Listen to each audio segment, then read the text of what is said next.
Rainollon here. Today is another build showcase and it's the Nami solo Incarnon. So let us immediately start. First, let's start with the mods. So the mods I'm using on my Nami solo: Sundering Wave, which is one of the best stances in the entire game. Galvanized Elemental Edge, which gives you status damage, and on melee kill you get 30% status chance for 20 seconds, stacks up 4 times. So you kill 4 enemies and you get 120% status chance, which is quite good. Same thing with Galvanized Steel. Galvanized Steel gives you critical chance, and after 4 kills you get 120% critical damage, which is also really good. Shocking Touch for a lot of electricity. Weeping Wound, status chance per combo multiplier. Blood Rush, critical chance per combo multiplier. Prime Fury, attack speed. Prime Range plus range, and Conditioned Overlord gives you a lot of damage per status on a target. So these are the mods. For the Arcane, Melee Influence. On melee electricity status, 20% chance for elemental melee status effects to apply to enemies within 20 meters for 18 seconds. This is quite good. Nami solo has a pretty solid status chance and a very large range and attack speed. You're going to constantly proc melee influence.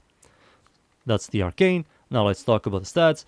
The stats for the base form: the attack speed is really good, range is good, follow through is amazing, Riven Dispo is one of the best.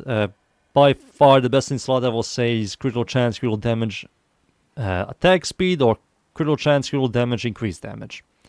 Critical chance is really good. Crit multi is average. Stat chance is solid, and total damage is good. So that's the base form. For the Incarnon form, the attack speed is exactly the same. The range is much higher. It has the exact same follow through. Critical chance, crit multi, and stat chance are all exactly the same, but the total damage is nearly twice as higher, which is really, really good. So those are the stats, the mods, the Arcane. Time for me to show you the evolutions. So the first evolution, get 6x, press the heavy attack button, transform it from the base form to Incarnon form, and you get plus 3 range, 100% melee damage, sprint speed, and particle velocity. All these stats are amazing. For the evolution 2, increase your base damage by 80, and on equip, plus 30% attack speed for 4 seconds. So what this means is you have to change from your primary or secondary to your melee to get the attack speed. Once the 4 seconds runs off, you will lose it, so you need to go back to your primary, secondary, and then immediately switch to get the attack speed back. The evolution 3, with the melee weapon equipped, which you're going to if you press the melee attack button, increase your base follow through by 60%. So the base follow through on Nami's solo is 70%. With this 60%, it becomes 100%, which means you have 100% follow through, which makes it that you have no damage fall off when you swing your weapons and hit multiple enemies, which is easily by far the best evolution on evolution 3. And evolution 4, increase your base critical chance by 21, which is for me personally by far the best one. So those are the evolutions. Another thing I will mention, if you want to have even more fun, is use a secondary or primary with secondary and primary dexterity, which gives you plus 7.5 combo duration. So nearly every weapon, melee weapon, has base duration on combo is like 5 seconds. With primary and secondary dexterity, from 5 seconds it becomes 20 seconds, which is going to help you a lot, so you don't have to worry about your combo multiplier running out. So yeah, that's pretty much it. Time for me to show you against enemies. I'm going to spawn level 200 Steel Path for Computer Group dudes, spawn them in, hit enemies, get the Incarnon transformation on 6x, and press the middle mouse, you transform it. Now it's the Incarnon form.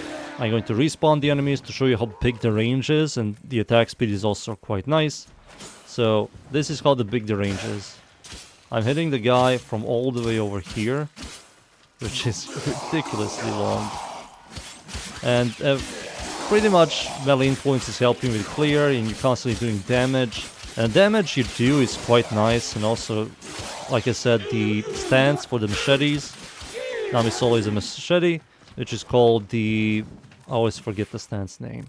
It's called the Sundering Wave, which is generally one of the best stances in the entire game, and that's mostly because of this uppercut attack. So this uppercut attack can headshot enemies that have heads or some kind of weakness above them. And yeah, you can headshot and do even more damage, which is quite quite nice. And yeah, the Nami Solo Incarnon is generally one of the best melee weapons in the entire game right now, and has been since it came out. It was a massive surprise how this old, very bad melee weapon became one of the best ones, with a really good riven disposition, and has amazing range, amazing attack speed, really good stance, and also overall good stats. And yeah, I will highly recommend getting yourself a Nami Solo. It's quite good. So yeah, I hope you enjoyed the build. Thank you everybody for watching. Leave a like, sub, and see you all next time. Thank you. Goodbye.